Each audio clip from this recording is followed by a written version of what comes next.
네, 안녕하세요. 코인전략 오교수입니다. 오늘은 시바이누 현재 차트에서 포착되고 있는 움직임과 앞으로 반드시 확인해야 할 가격 구간까지 빠르게 브리핑해 보도록 하겠습니다. 시바이누는 지난 7월 말 국내 매수세가 강하게 들어오면서 단기간에 약 36% 급등하는 움직임이 나왔는데요. 좀 듣기 편하게 앞에 0점 연경은 제외하고 위에 숫자를 10단위로 바꿔서 말씀드릴게요.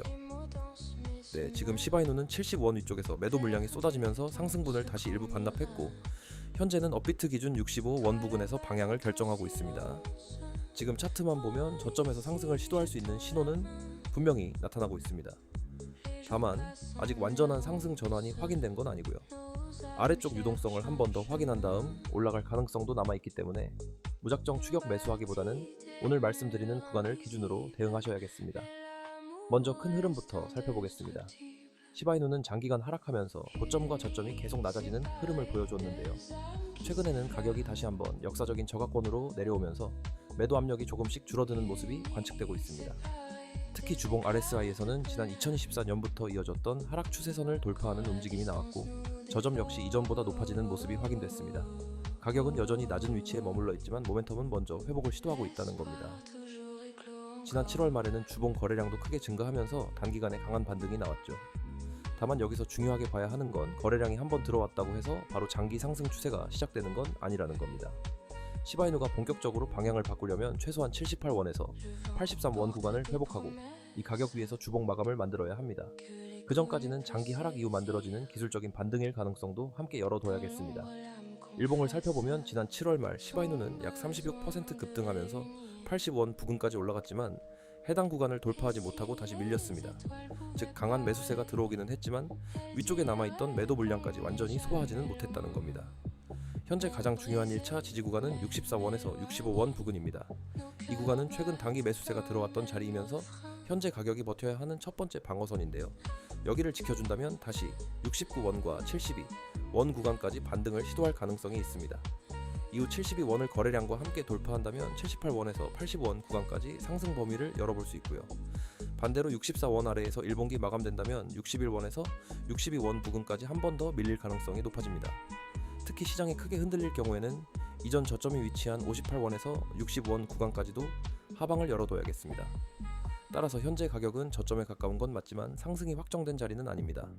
조금 더 짧은 흐름을 살펴보면 시바이누는 급등 이후 고점을 낮추면서 단기 하락 추세선을 만들고 있는데요. 현재 64원에서 65원 구간에서 매수세가 가격을 방어하고 있지만 반등 거래량은 아직 강하지 않은 상태입니다. 단기 상승 전환을 확인하려면 먼저 67원을 회복해야 하고요. 이후 69원에서 70원 구간을 돌파한 다음 눌림이 나왔을 때 해당 가격을 지지해 줘야 합니다. 이 움직임이 확인돼야 단순한 기술적 반등이 아니라 단기 흐름이 매수 우위로 바뀌었다고 볼 수 있습니다. 반대로 64원이 무너진다면 62원 부근에 있는 유동성을 먼저 확인한 뒤 빠르게 회복하는 움직임이 나오는지를 봐야 합니다. 가격이 잠시 이탈하더라도 긴 아랫꼬리를 만들면서 64원을 다시 회복한다면 오히려 매도 물량을 정리한 뒤 나오는 유동성 스윕 신호가 될 수 있습니다. 하지만 62원까지 무너지고 반등도 약하게 나온다면 아직 저점이 완성되지 않았다고 판단해야겠습니다. 그리고 조금 더 낮은 시간 프레임 분석이나 진입 시점 등 현재 시장에서 어떤 구간을 확인해야 할지 혼자 판단하기 어려우신 분들은 영상 아래 고정 댓글에 링크를 통해 문의해주세요. 코인 전략과 함께 시장을 바라보실 수 있도록 친절하게 안내해 드리겠습니다. 최근 시바이누의 긍정적인 부분은 국내 투자자들의 관심이 다시 증가했다는 겁니다. 지난 7월 말 시바이누가 약 36% 급등하는 과정에서 업비트의 시바이누 원화 거래량이 전 세계 시장에서 가장 큰 비중을 차지했습니다. 당시 업비트 거래량은 약 6,200만 달러를 기록했고 바이낸스보다 높은 거래량과 가격 프리미엄까지 관측됐는데요.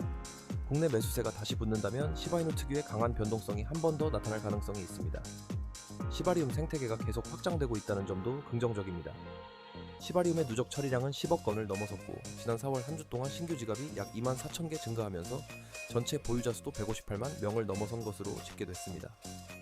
최근에는 자동 소각 기능과 개인정보 보호 업그레이드도 주요 기대 요인으로 언급되고 있는데요. 시바이누가 단순한 민코인에서 벗어나려면 결국 시바리움의 실제 사용량이 증가해야 하기 때문에 장기적으로 반드시 확인해야 할 부분입니다. 다만 주의해야 할 부분도 있습니다. 지난 7월 말 급등은 국내 거래량이 주도했지만 당시 시바리움에서 특별한 신규 발표나 대형 업데이트는 확인되지 않았습니다. 즉 펀더멘털의 변화보다 단기 수급이 가격을 끌어올렸을 가능성이 높다는 겁니다. 이런 상승은 거래량이 빠지는 순간 가격도 빠르게 원래 자리로 돌아올 수 있습니다. 엄청난 유통량도 여전히 부담입니다. 시바이누는 현재 약 589조 개에 달하는 물량이 유통되고 있습니다. 소각률이 일시적으로 급증하더라도 전체 유통량과 비교하면 실제 공급 감소 효과는 아직 크지 않습니다. 결국 소각률이 몇 % 증가했다는 숫자만 보고 접근하기보다는 실제 소각 수량과 시바리움의 사용자 증가가 함께 나타나는지를 확인해야 합니다. 이처럼 시바이누의 가격만 보는 것이 아니라 시장에 영향을 줄 수 있는 호재와 악재까지 함께 확인하는 게 중요합니다. 더 자세한 시장 분석이 필요하신 분들은 영상 아래 고정 댓글에 링크를 통해 문의해 주시면 친절하게 안내해 드리겠습니다. 정리해 보겠습니다. 시바이누는 장기적으로 굉장히 낮은 가격대에 위치하고 있고 주봉 RSI와 거래량에서는 이전과 다른 반등 신호가 나타나고 있습니다. 하지만 지난 급등 이후 70원 위쪽에서 강한 저항을 받았기 때문에 현재는 상승 확정보다 지지 구간 확인이 먼저입니다. 가장 중요한 단기 지지는 64원에서 65원입니다. 이 구간을 지켜주면서 69원과 72원을 돌파한다면 78원에서 80원까지 추가 상승을 기대해 볼 수 있습니다. 반대로 64원이 무너지면 62원, 깊게는 58원에서 60원 구간까지 한 번 더 열어두셔야겠습니다. 현재는 한 번에 진입하기보다는 주요 지지 구간에서 분할로 접근하고 4시간봉에서 상승 전환이 확인될 때 비중을 늘리는 전략이 유리해 보입니다. 그리고 시바이누는 비트코인의 방향에 매우 민감하기 때문에 비트코인이 64,000달러 부근을 지켜주는지도 반드시 함께 확인하셔야겠습니다. 이상 코인 전략 오 교수였습니다. 감사합니다.